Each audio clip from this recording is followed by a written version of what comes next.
Dalam rektifikasi pengesahan Konvensyen Perjanjian Antarabangsa sebagai anggota masyarakat antarabangsa, kita tak boleh mula mengatakan no. Kita kena mula mengatakan kita akan bentangkan dan kita akan bahaskan melihat kesesuaiannya. Pertama, kita anti diskriminasi. Kita ras Melayu dan Islam memuliakan insan. Dari negara kita, warga negara punya hak yang sama. Jadi kita menentang penindasan kaum atau agama. Harus jelas. Kalau tidak 100 negara terima, kita tolak spontan. Tak mungkin. Maka oleh demikian, kita bagi pandangan bahawa prinsip asasnya disepakati dan dipersetujui. Tapi bila dicerakin cara terperinci, ada beberapa peruntukan yang membimbangkan. Kerana umpamanya peruntukan 152 bahasa, 153 hak semua orang Melayu, kedaulatan gajah-gajah, kedudukan Islam sebagai agama persekutuan. Apakah akan tercapai? Ada yang menafsirkan bahawa ia tidak terkesan dan tidak tercapai. Saya sendiri kurang pasti kerana penafsiran undang-undang di Malaysia tidak semestinya sama dengan penafsiran oleh pakar-pakar undang-undang di luar negara. Oleh demikian, cadangan kita adalah untuk menangguhkan, untuk memungkinkan rakyat dengar dan bicara.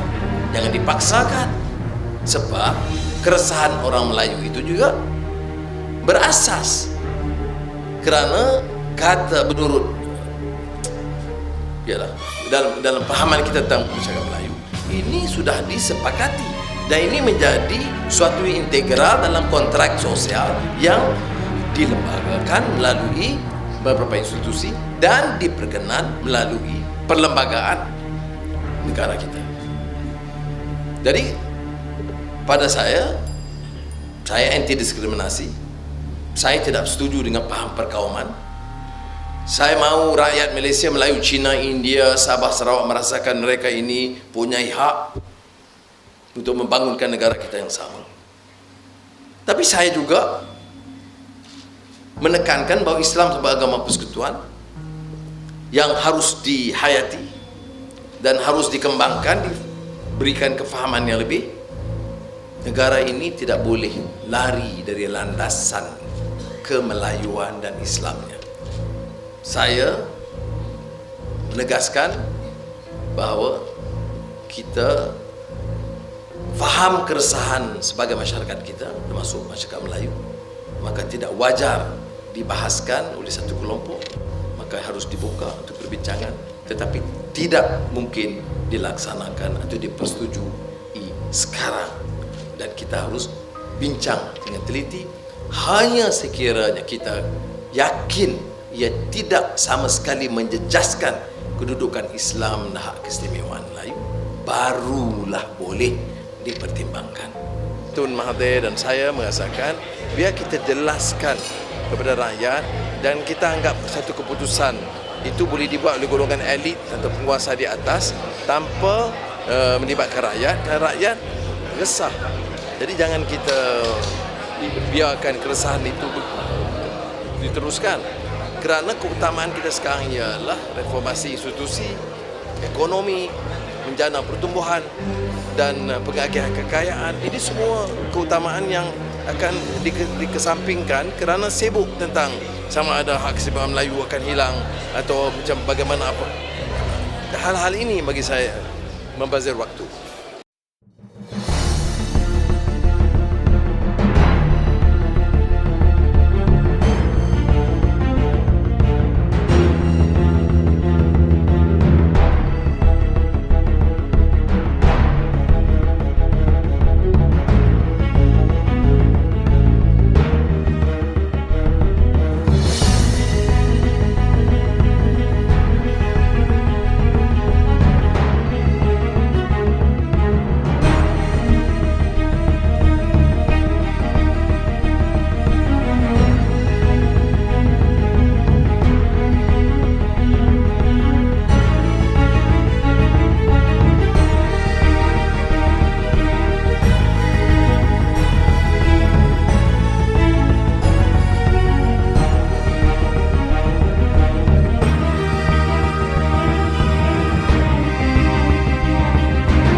Saya rasa cukup berjaya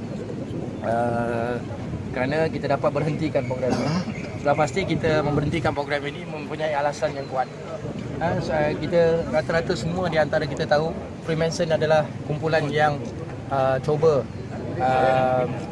melakukan satu doktrin baru yang cuba merubah umat Islam yang ternyata kita tidak boleh terima. Pertama. Kedua ialah kita tahu kumpulan ini adalah kumpulan-kumpulan yang mencipta peperangan di negara-negara Islam. Yang kita ini datang hadir bukan kerana kita nak berperang. Kita cintakan keamanan. Kita cintakan keamanan. Dan yang paling terakhir saya ingin tanya, apakah program ini ditaja oleh kerajaan negeri iaitu Lee Kuan Yew? Dan saya minta Lee Kuan Yew jawab, dan saya minta ini amaran pertama kata daripada umat Melayu dan Islam di Pulau Pinang dan juga seluruh negara agar tidak melakukan lagi berkaitan isu Freemason ini di dalam negara kita. Kita tidak mahu perbincangan atau dilakukan sekali lagi, dan saya minta Lee Kuan Yew jawab persoalan ini, adakah dia benar-benar mempunyai dana sponsor untuk membawa Freemason ke dalam negara kita. Semua peserta telah dinaikkan ke bilik lah. Telah ditamatkan, diberhentikan. Ada yang dah balik. Ada yang dah balik dah. Dekat sini.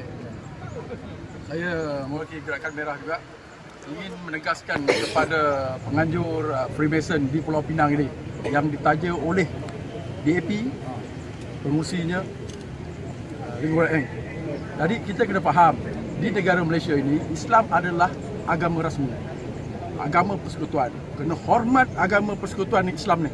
Kita tak ada unsur-unsur untuk mensabotaj agama Islam di negara Malaysia ini. Apa saja tindakan, apa saja konferens, persidangan, seminar yang menjurus kepada memburuk-burukkan keadaan di negara ini, terutama sekali Islam, mesti dihentikan secara segera. Kalau tidak, kita tidak teragak-agak bersama-sama dengan sahabat-sahabat NGO akan terus membuat bantahan demi bantahan sehinggalah Freemason ini hancur di bumi Malaysia ni. Hidup Melayu! Hidup Melayu! Dan kita merasakan Lee Kuan Yew perlu jawab, dan ini penting untuk umat Melayu Islam dalam negara tahu. Dan jika ini betul tajaan mereka, beliau perlu mohon maaf secara terbuka kepada umat Islam. Saya yakin semua umat Islam dan negara kita tahu, maupun pemimpin pembangkang dan juga pemimpin kerajaan, Freemason adalah kumpulan yang mengatur peperangan di seluruh negara.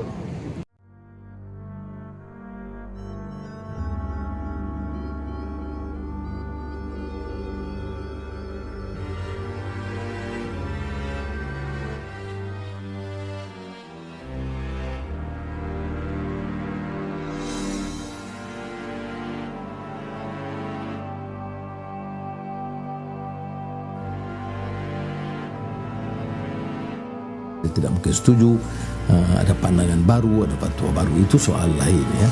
Tetapi tidak perlulah kita musuh sehingga memfitnah ya. Apa buktinya? Beliau menyebut saya ini anggota, bahkan orang besar, orang kanan Freemason. Jadi saya pun aneh juga ya. Ini kalau orang biasa cakap kempen-kempen yang tidak ada akhlak, yang tidak ada asas agama, itu lain.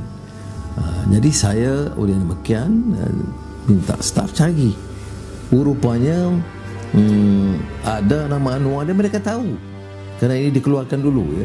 Lodge Officers 2010-2011 Civil Service Lodge number 143, Brother Anwar Ibrahim. Dah, ini peluang mereka untuk menyerang saya. Itu kerja kurang cerdik. Cuba tengok gambar Anwar. Dan dikatakan Anwar Ibrahim ni siapa dia? Shirley and Brother Phil Conker, Nawal and Brother Anwar Ibrahim. Itu tahun 2006. Dia kata 2006 Anwar di Amerika Syarikat. Memang sahih. Ya Allah, kalau nak politik pun, nak sokong UMNO ke, janganlah sampai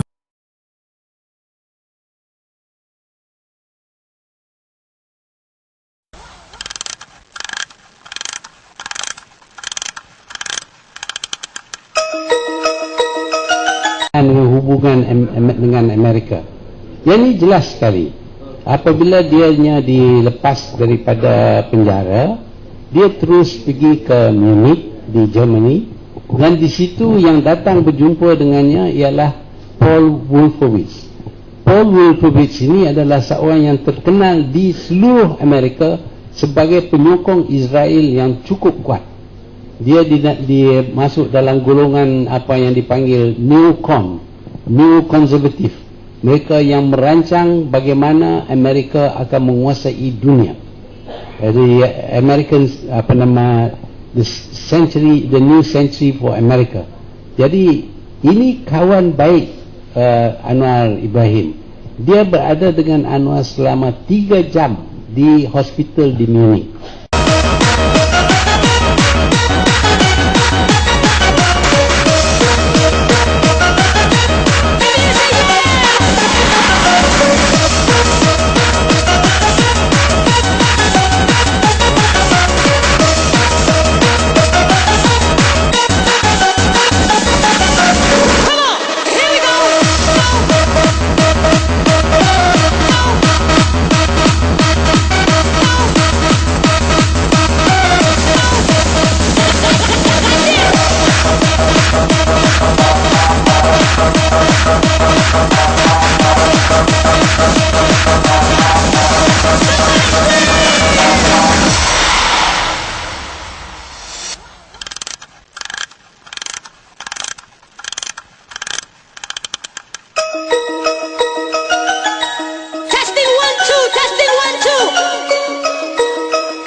You've changed a lot, haven't you? Because you now describe Paul Wolfowitz, the neoconservative hawk in Washington, as one of your oldest and best friends. Indeed, he came to see you in hospital when you were released from prison. Yes. Now, many Malaysians cannot understand how Anwar Ibrahim, former firebrand Islamic student, can be best friends with Paul Wolfowitz. Why not? I am against the war in Iraq.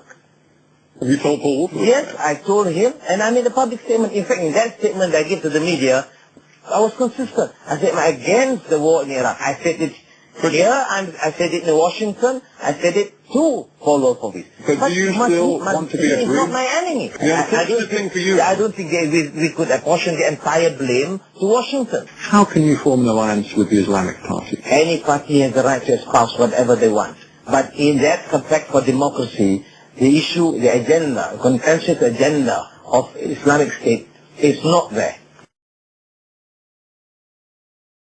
Information when Anwar Ibrahim mentioned CSID. For those of you who don't know, that's a U.S.-based organization called the Center for the Study of Islam and Democracy.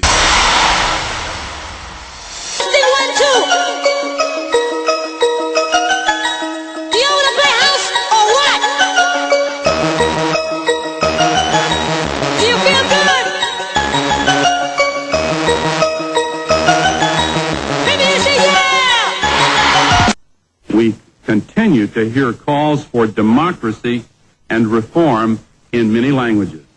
People's power, Doi Moi, Reformati. We hear them today, right here, right now, among the brave people of Malaysia.